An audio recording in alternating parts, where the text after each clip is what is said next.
Autoridades do governo de Donald Trump estão fazendo um levantamento de uma série de documentos da mulher do ministro do Supremo Tribunal Federal, Alexandre de Moraes. Eu estou falando de Viviane Barsi, porque o governo americano quer deixar tudo pronto para, se Donald Trump decidir, aplicar a lei Magnitsky pessoalmente contra ela.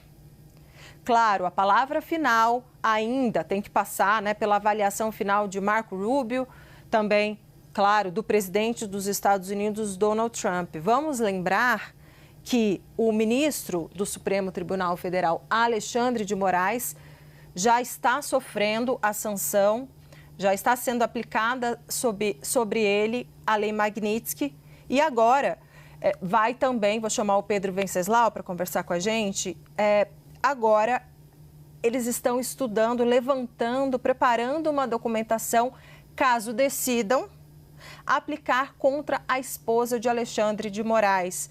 Não especificamente por conta do trabalho dela, mas, claro, uma maneira de atingir, uma maneira ali de retalhar, aumentar a retaliação sobre Alexandre de Moraes.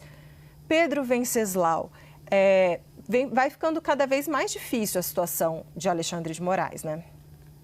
Mas é uma situação muito sui generis, porque a lei Magnitsky foi criada para cumprir um determinado papel e está sendo completamente desvirtuada pelo presidente norte-americano Donald Trump. Ela foi criada porque teve um advogado russo que denunciou um esquema de corrupção e foi assassinado na prisão.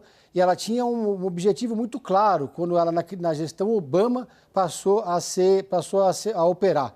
Inclusive, o criador dessa lei viaja por vários países tentando convencer os presidentes e os legisladores locais a adotarem versões locais da lei Magnitsky. Agora, o Brasil não se enquadra nesse tipo de crime para o qual a lei Magnitsky foi criada.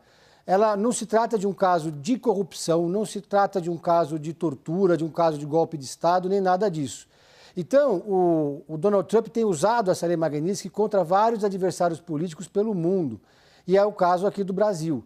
Então, quando ele estende essa lei à esposa de Alexandre de Moraes, ele está praticando uma agressão ainda maior ao Estado brasileiro, ao Estado democrático de direito aqui no Brasil. Porque é uma decisão que pressiona o judiciário brasileiro, que tomou uma decisão absolutamente legítima aqui. O Supremo Tribunal Federal no Brasil é completamente independente do Poder Executivo. Os três poderes aqui atuam de forma independente. É diferente do que acontece, por exemplo, na Venezuela, onde houve uma cooptação do judiciário pelo regime de Nicolás Maduro. Então, agora, não dá para ter a menor ideia no horizonte de qual o alcance da lei Magnitsky aqui no Brasil e o que pode acontecer de fato, de prejuízo, não só para Alexandre de Moraes, mas os reflexos dessa decisão podem se estender muito além do Supremo Tribunal Federal. Theo Cury, a gente chegou a trazer uma apuração também, né, Theo, que os outros ministros do Supremo, no momento, Eduardo Bolsonaro trabalha para que fique em compasso de espera sanções aos outros ministros do Supremo. A Alexandre de Moraes, não.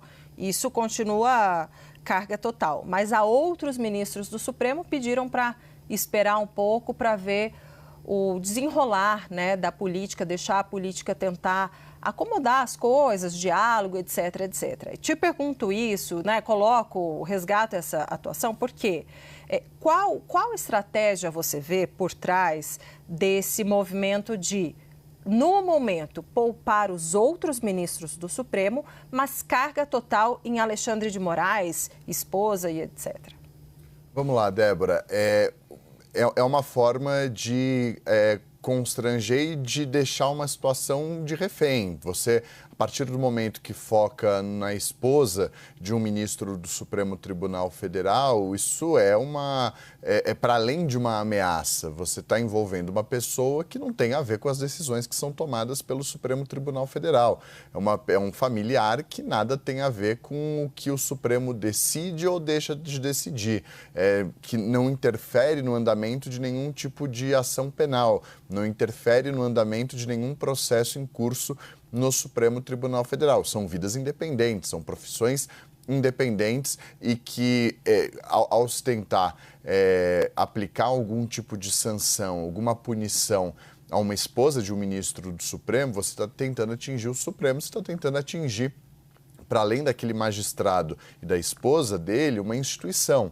Então, não bastasse o foco ser o ministro Alexandre de Moraes, e por mais que outros ministros tenham sido punidos com a suspensão dos vistos norte-americanos deles, a carga de Eduardo Bolsonaro, a carga do Paulo Figueiredo e do governo dos Estados Unidos tem sido no ministro Alexandre por conta da condução dos processos que estão sob sua relatoria.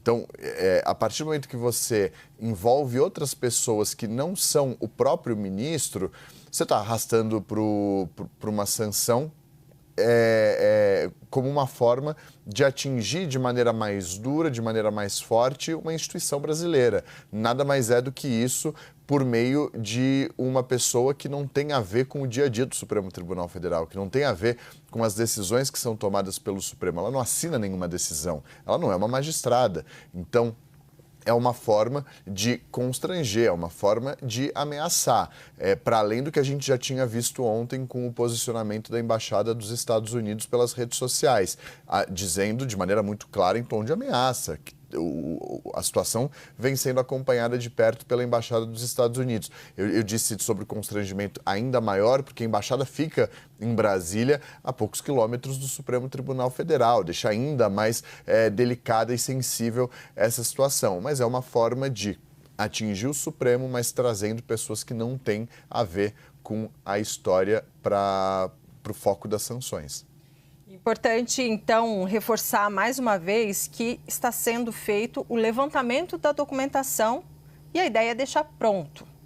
Caso seja necessário, caso Donald Trump dê aval, caso Marco Rubio dê aval, aí sim eles podem dar essa cartada. A ideia é primeiro fazer esse levantamento e deixar tudo pronto. Não significa necessariamente que será aplicada a lei Magnitsky contra Viviane. Porém, a ideia já é deixar tudo pronto para, se precisar, dar essa cartada. Obrigada por enquanto, Pedro Venceslau e Théo Cury, que voltam bem daqui a pouquinho.